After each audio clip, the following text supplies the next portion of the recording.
Halo para penonton dimanapun kalian berada, selamat datang di channel Dango Inspirasi Uda Joni. Assalamualaikum warahmatullahi wabarakatuh. Alhamdulillahirrahmanirrahim, kembali kita bersua dalam Dango Inspirasi Channel, sebuah channel yang fokus pada isu-isu pemberdayaan, khususnya pemberdayaan petani. Sobat-sobat pemberdayaan semua, kali ini kita akan mendiskusikan sebuah tema tentang beralih ke energi terbarukan. Walaupun tidak terkait langsung dengan kehidupan petani, tapi ini sangat penting untuk kehidupan kita sebagai umat manusia, bahwa ke depan kita harus banyak mengurangi pemakaian energi yang berbahan baku fosil. Dan untuk itu Indonesia juga telah meratifikasi atau menyatakan diri tidak akan lebih banyak lagi menggunakan energi yang berbahan bakar fosil ini. Nah, sobat-sobat, di hadapan kita sudah ada narasumber kita. Biasa kita memanggil Wan Sukri Saad, seorang pemerhati energi terbarukan yang banyak berkegiatan mengembangkan pemberdayaan energi terbarukan di berbagai wilayah di Indonesia. Selamat sore, Wan. Selamat sore, Bung. Sehat, Wan? Alhamdulillah. Ini Sehat itu yang penting.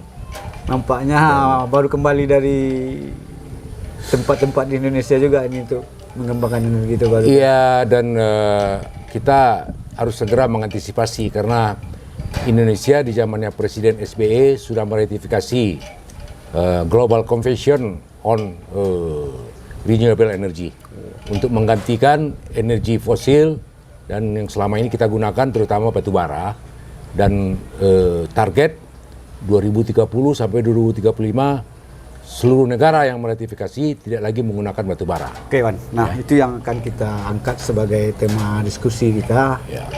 Mungkin Wan bisa gambarkan proses pengembangan energi terbarukan di berbagai wilayah, dan nanti tentu kita hubungkanlah dengan kondisi Sumatera Barat nanti. Oke, ada banyak tentunya pilihan dari energi terbarukan, ya.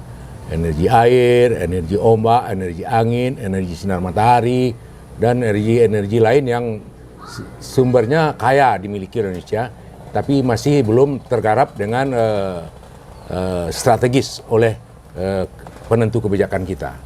Nah, khusus untuk energi yang kita sebut sebagai energi hijau, kita harus segera mengganti berbagai genset, berbagai pembangkit listrik tenaga batu bara, PLTU dan sebagainya itu dengan bahan baku yang tidak lagi mengambil atau mengolah batu bara, tapi justru menggunakan bahan yang bisa diolah secara berkelanjutan.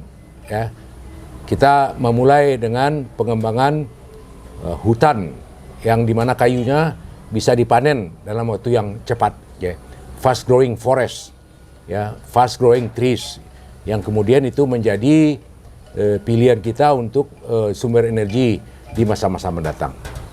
Ya.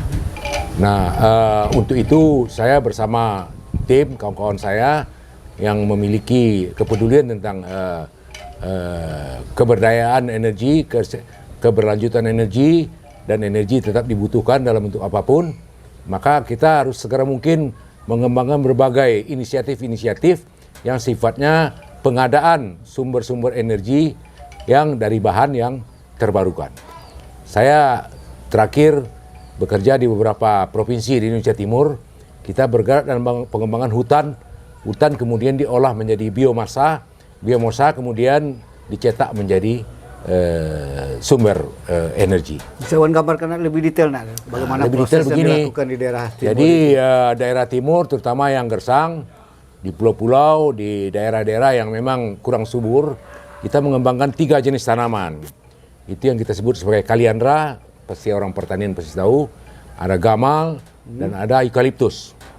3 ini, eukaliptus itu banyak, jadi jangan harap seperti yang kita bayangkan eukaliptus yang terjadi di bentrok di Danau Toba, bentrok di mana-mana. Tidak. Eukaliptus yang juga merupakan lokal endemik di Kepulauan Maluku dan di kepulauan-kepulauan di Indonesia Timur. Nah, ketiga bahan ini ditanam secara sistemik, ya, tetapi tidak dalam bentuk monokultur. Dia ditanam dengan berbarengan dengan tanaman-tanaman tertentu yang kita sinergikan, katakanlah dengan pala, dengan kayu putih, dengan alpukat, dengan berbagai macam tanaman yang tumbuh di daerah dengan curah hujan rendah ini. Jadi pengembangan energi hijau untuk pengganti batu bara ini disinergikan dengan energi Ya, atau khusus komoditi yang punya nilai ekonomis. Betul. Khusus untuk dinilai di daerah yang penghasil kelapa, maka kaliandra terutama dan gamal bisa ditanam di antara sela-sela pohon kelapa. Sehingga kelapa tetap dihasilkan, kopra tetap dihasilkan dengan berbagai turunan produk, tetapi di kawasan itu juga akan menjadi hutan energi. Begitu juga daerah pantai, penghijauan pantai dan reboisasi pantai dan sebagainya dan tanaman-tanaman ini. Sehingga dengan demikian tanaman yang sebetulnya dia ekspansif ini tanaman, tapi ini yang kita perlu. Dia 11 bulan sudah mulai bisa dipanen, 6 bulan setelah itu secara berkelanjutan 6 bulan kita bisa memanennya. Nah, untuk Sumatera Barat dengan pernyataan kita ingin mencapai target perhutanan sosial 500.000 hektar, saya kira kita bisa memulai dengan tanaman ini, tapi juga berkombinasi dengan tanaman-tanaman produktif lain yang kita kembangkan di lahan yang sama. Jadi dia pada dasarnya tanaman sela saja sebetulnya, dan tinggi pun juga nggak sampai 5 meter, ya, tingginya 4 meter dan sebagainya. Tapi tadi Wan menarik, tadi Wan menyatakan bahwa itu dilakukan untuk di daerah-daerah yang kritis. Kalau kita lihat perhutanan sosial di Sumatera Barat kan tidaknya seluruh itu. Silakan, tidak apa-apa, boleh aja tanam yang lain, tapi dia menjadi tanaman sela dulu. Sehingga dengan demikian katakanlah 3-4 tahun dia tetap menjadi sumber energi untuk kawasan itu. Saya berbicara dengan teman-teman dari PLN ya.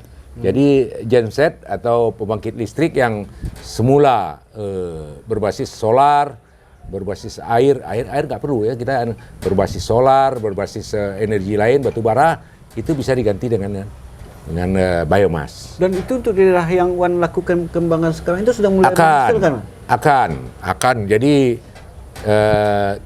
perusahaan tempat di mana saya terlibat ini akan menjadi pionir dari pembangkit listrik berbasis energi dari biomasa. Sehingga dengan demikian kami punya cita-cita untuk start sampai dengan 2025 kita akan punya 5 juta hektar seluruh Indonesia Timur untuk pengembangan ketiga jenis tanaman tadi. Kita tidak menampi, kan di pulau, di tempat-tempat tertentu kan ada masyarakat dan sebagainya. Maka kita juga mendorong kegiatan-kegiatan yang berkaitan dengan ekonomi masyarakat, tetapi juga tanaman energi ini merupakan income tambahan, income baru bagi masyarakat di setempat. Jadi pengalaman di berbagai kabupaten kepulauan itu umumnya mereka di daerah pantai punya pohon kelapa. Ya, dan kelapa kan banyak kosongnya. Oke, di kawasan kelapa kita tanam di sana kita tanam gamal atau kaliandra di sana. Sehingga produksinya di samping kelapa, kopra dan seterusnya, minyak kelapa dan seterusnya itu juga biomas. Jadi sejalan ya dengan pemberdayaan masyarakat dan pengembangan energi terbarukan yang Wan lakukan di daerah. Betul. Dan kami juga berbeda dengan perusahaan lain. Untung dulu baru bicara tentang bagaimana peningkatan masyarakat. Nah, ini terbalik, ya, karena dia sinergi dengan masyarakat, maka kegiatan pengembangan masyarakat sejalan dengan proses produksi hutan kayunya. Targetnya tadi kapan mulai di? Sekarang sudah mulai, studi sudah selesai. Saya kira mulai Oktober, terutama di Kabupaten Buru kita sudah akan memulai. Dan kalau di kita di Sumatera Barat ini harusnya dengan sudah dideklarasikannya hutan-hutan sosial, perhutanan sosial yang ada di sana, hutan nagari, hutan adat, hutan tanaman rakyat dan sebagainya, saya kira sudah boleh masuk ke isu itu. Soal kita sekarang siapa pembeli, ya.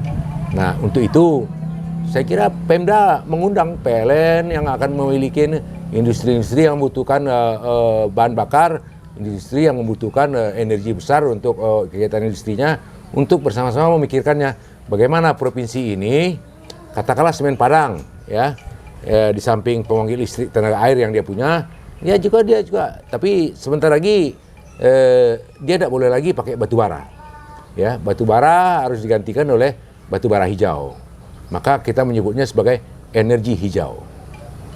Jadi memang mau tidak mau harus pengembangannya harus bekerja sama dengan BUMN yang bergerak, yang memerlukan Tidak BUMN saja, seluruh industri. Karena kemudian genset dan sebagainya nanti juga harus dirubah polanya menjadi berbahan baku biomass. Secara ekonomi gimana itu Wan? Perbanding dengan penggunaan batu bara, apakah kita jauh lebih... belum punya, ya saya kira lembaga riset belum bisa memberikan pembandingan ya. Tetapi yang jelas bahwa dia terbarukan. Maka ancaman untuk kehabisan energi nggak ada. Karena sumber energi ada terus tumbuh terus, potong lagi, tumbuh terus, potong lagi. Jadi kelebihannya keberlanjutannya ini Wan? Kelebihannya sustainability, keberlanjutan. Ya, keberlanjutan. Itu yang memang menghendaki kita harus mulai secara perlahan beralih ke energi terbarukan. Ya, itu sudah konvensi internasional, konvensi perubahan iklim. Jadi Indonesia sudah meratifikasi zaman Presiden SBY dulu. Jadi tidak ada pilihan, kita harus malu kalau kita kepada internasional kalau kita mangkir. Walaupun saya dengar akibat suplai gas ke Eropa terbatas akibat Ukraina perang dengan Rusia, ya kan, pembangkit listrik batubara mereka dihidupkan kembali. Orang kembali membeli batubara. Tapi saya kira itu simptom sementara. Ya. Sementara itu. Kalau perang selesai, maka kemudian nah, tadi saya orang baca kembali. Data-data juga. Kebutuhan akan batu bara ini juga mulai meningkat lagi. Meningkat lagi. Tetapi aktivitas mengembangkan biomasnya juga harus tidak boleh berhenti. Menurut saya pengembangan biomas ini adalah kegiatan yang sebetulnya belum dilirik oleh para konglomerat, sehingga tidak ada penguasaan lahan yang sangat luas untuk hutan energi. Maka kesempatan untuk memberikan kepada masyarakat luas berbasis nagari, berbasis kelompok, berbasis adat, berbasis kelompok desa dan sebagainya untuk punya hutan. Jadi perhutanan sosial bisa diarahkan kepada basis hutan energi. Kenapa demikian? Karena dia cepat menghasilkan. Ya, umur 11 bulan dia sudah mulai hasil. Bulan ke-16, bulan ke-22 dan seterusnya akan memberikan hasil. Kita mungkin coba gali yang sedikit untuk konsep pengembangan energi terbarukan di Sumatera Barat. Tadi Wan mengatakan di daerah timur itu memang ada komoditi-komoditi yang endemik atau yang memang hanya ada di sana yang cocok untuk dikembangkan sebagai sumber biomas ini. Nah, kita di Sumatera Barat apakah memang harus meniru apa yang ada di situ atau mencari komoditi yang ya, silakan kalau ada, tapi yang jelas yang sudah teruji 3 jenis tanaman tadi itu merupakan tanaman cepat hasil, cepat tumbuh, ya, fast growing trees, ya, fast growing forest. Sehingga dengan demikian kita mesti main di situ, ya, tanam karena dia juga tanaman yang ekspansif, ditanam sebentar tiba-tiba udah lebar, udah sendirinya dengan diri. Sehingga dengan demikian untuk masyarakat kita yang nggak ada waktu atau malas mengolah dan sebagainya, tanam tinggalkan, nanti bulan ke-6 panen, bulan ke-11 panen, bulan ke-17 panen, bulan ke-23 panen dan seterusnya. Artinya secara terus menerus. Tanaman sumber biomas yang dikembangkan di wilayah timur itu sebenarnya juga cukup cocok juga dikembangkan. Ya, itu di tanah kering. Ya, kita sudah terbukti kan di Sumbar kita punya hutan kaliandra, ada hutan gamal dan sebagainya. Kita punya. Tapi kan tidak tertutup kemungkinan untuk ada sumber-sumber biomas baru yang memang lebih cocok lagi di Sumatera. Silakan aja, tapi saya belum lihat. Belum lihat. Dan belum dengar juga. Ada tanaman lain selain yang 3 itu untuk dikembangkan menjadi sumber energi terbarukan yang berkelanjutan. Nah, kalau Wan melihat hari ini di Sumatera Barat, apakah sudah mulai berpikir seperti itu juga secara Itu yang saya sesalkan. Pengambil kebijakan, kampus dan sebagainya belum berpikir ke arah sana. Sementara orang sudah memulai. Kita jangan terlalu lama ketinggalan, ya. Saya dengan umur saya hampir 70 ini, kalau bisa saya berkiprah di kampung aja lah, ya, membuat hutan kaliandra di daerah Kapur 9, di daerah Singkara, daerah mana yang kita bisa kembangkan untuk itu, ya. Tetapi ya, semua orang masih terlena dengan energi air yang kita punya, energi lain-lain yang kita punya. Ya, harus diakui, Sumbar tidak kekurangan energi, ya, harus diakui. Tapi kan bisa kita jual. Kita kan bisa jual itu, ya, biomass-nya. Dan itu pasarnya sudah sangat terutama negara yang 2 musim, ya. Pada musim pada musim dingin, briket arang ini konsumsinya tinggi banget itu di daerah yang 2 musim. Ya, kalau kita kan 4 musim, nggak terlalu terasa ya. Tetapi sudah mulai dirasakan ya pada saat musim tertentu energi ini kurang ya, terutama di Pulau Jawa ya. Tapi pada saat tertentu berlebih. Ya, itu menurut saya, dan itu akan kita alami secara terus-menerus. Bisa dibayangkan sebentar lagi pada saat curah hujan tinggi, pada saat masa hujan panjang, kita nggak punya sumber energi. Ya, Oke, Wan. Nah, kalau seperti itu, walaupun tadi Wan agak menyesalkan, tapi ini harus dimulai. Nah, untuk mulainya ini kita harus dari mana ini, Wan? Saya kira para stakeholder duduk, ngomong, merancang skenarionya, dan kemudian mulai. Stakeholder yang Wan maksud ini siapa aja ini Ya kira-kira? kampus, ya pemerintah daerah, ya nagari-nagari, ya swasta, semua kalangan duduk sebentar, merancang bersama, dan kemudian segera memulai. Saya kira mana saja lahan kosong, lahan tidak terurus, ya, lahan terlantar, lahan kritis, dan lahan yang sudah rusak ekosistemnya, mesti kita mulai untuk menanamnya dengan tanaman hutan energi. Dan lahan-lahan itu kita punya itu, Wan. Yang menurut Wan Ya, saya kira dengan target 500.000 hektar perhutanan sosial yang dikembangkan, perhutanan sosial dan lain-lain itu, yang ditargetkan oleh zamannya Gubernur Irwan Prayitno, saya kira itu sudah hebat sekali, itu bisa punya 500.000 hektar hutan energi. Wah, kita akan kaya sekali. Energi berlebih kita jual, jangan ragu-ragu. Kita jangan lihat, wah kita kan sudah punya energi air, energi macam-macam. Dia baik, tetapi saya kira sesegera mungkin, katakanlah kayak PLN, dia harus merubah gensetnya untuk daerah-daerah terpencil, untuk genset dengan bahan baku biomasa. Ya, PLN harus menjadi pembeli dari sumber daya biomasa yang dihasilkan dari perhutanan sosial, perhutanan energi. Artinya setelah ada dialog berbagai stakeholder tadi, memang ada pihak-pihak yang memang harus harus ditekan juga, harus ditekan untuk dan industri yang membutuhkan energi besar, dia punya genset sendiri, nggak bisa lagi. Ya, saya kira mereka harus meninggalkan energi tradisional yang mereka punya sekarang untuk beralih kepada energi terbarukan, renewable energy. Memungkinkan itu, Wan, dengan situasi kondisi yang ada hari ini? Iya, kewenangan yang dimiliki. saya bilang mungkin, tentu mungkin ya, tetapi yang jelas bahwa ini sudah ada tekanan internasional dan Indonesia sudah meratifikasi konvensi perubahan iklim berkaitan dengan efisiensi energi. Artinya Sumatera Barat mau tidak mau sebenarnya Harus ikut. Harus ikut. Harus Karena wajib memang ikut. secara nasional Wajib sudah ikut. diratifikasi oleh. Sudah ratifikasi. diratifikasi. Ya, Nah, selanjutnya secara teknis kan nanti harus banyak dukungan situasi bisnisnya. Saya kira gunakan para pemikir kampus untuk merancangnya. Ya, walaupun saya bersama teman-teman melihat itu tidak sulit ya. Kami para praktisi ini juga nggak perlu amat sama kampus ya. Ya. Kampus tahu teorinya aja, tapi tidak punya kemampuan praktek ya. Kita praktisi, kalau perlu dukungan teori, baru kita datang ke kampus, itu aja. Tapi saya kira tidak bisa begitu. Sumbar ini kampusnya harus di depan, harus berada di depan untuk itu. Maka kayak Andalas ya, masih punya jurusan energi, masih punya jurusan renewable energy. Ya, bentuknya apakah nyangkut dulu ke fakultas yang ada atau kemudian bikin fakultas sendiri. Nah, tadi Wan bercerita juga bahwa di tempat yang Wan kembangkan sekarang kan ada pihak katakanlah usaha besar yang ikut mendorong. Nah, apakah potensi kita di Sumatera Barat atau apa itu juga menjadi perhatian juga untuk pengembangan energi terbarukan? Di internasional itu Sumbar ini nggak dilirik. Nggak dilirik ya? Karena lahannya sempit. Ya. Kami dengan seenaknya saja tiba-tiba bisa punya 400.000 hektar di Tambora, ya, 100.000 hektar, 200.000 hektar di Pulau Buru, 100.000 hektar di Pulau Aru,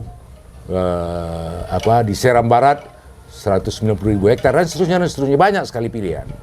Kita di Sumbar kalau mampu mengemasnya, tentu juga kita akan bisa menyatakan bahwa kita punya 500.000 hektar yang berkaitan dengan hutan perhutanan sosial yang sudah dicanangkan sejak zaman Gubernur Irwan Prayitno. Dari 900.000 ini sudah berapa ribu yang sudah definitif kepemilikannya kepada nagari-nagari, hutan nagari, hutan adat, hutan sosial, hutan tanaman rakyat dan sebagainya. Dimulai di situ dulu. Dimulai dulu. Berarti kan memang seperti yang sampai ke saya teman-teman, kalau kita lihat kondisi hutan nagari, perhutanan sosial ini kan sudah diisi dengan berbagai community juga sebenarnya. Berarti kan memang harus ada pemetaan yang lebih dalam lagi di mana. Ya, saya kira PR kita banyak ya. PR kita banyak di Sumbar ini. Tetapi saya kira juga dengan canggihnya teknologi sekarang, dengan seketika aja itu Dinas Kehutanan, Dinas Pertanahan dan sebagainya sudah akan bisa menyajikan data berapa hektar kita bisa mengembangkan hutan energi di Sumatera Barat.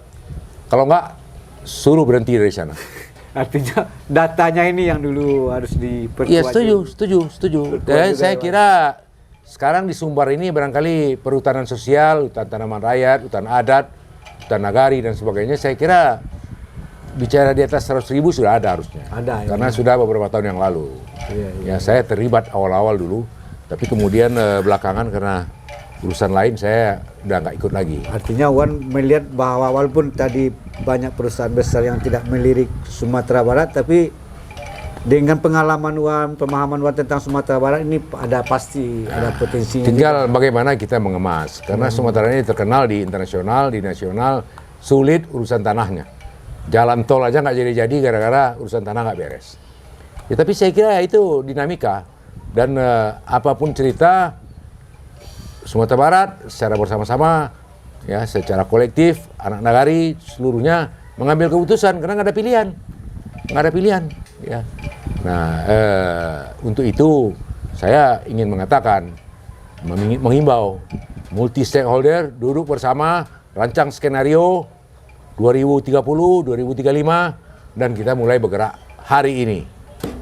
Itu kalau menurut saya. Oke, terima kasih kawan. Demikian sobat-sobat pemberdayaan semua diskusi kita tentang energi terbarukan, beralih energi hijau, batu bara hijau. Bagaimana Sumatera Barat harus menyikapinya, dan tadi menarik apa yang disampaikan bahwa kita mau tidak mau harus memulai langkah untuk kembali ke energi hijau, khususnya batu bara hijau, dan tentu harus dimulai dengan sebuah langkah penyamaan persepsi yang melibatkan berbagai stakeholder, dan nanti kita susun skenario-nya seperti apa sehingga proses itu bisa berjalan dengan baik dan mencapai tujuannya.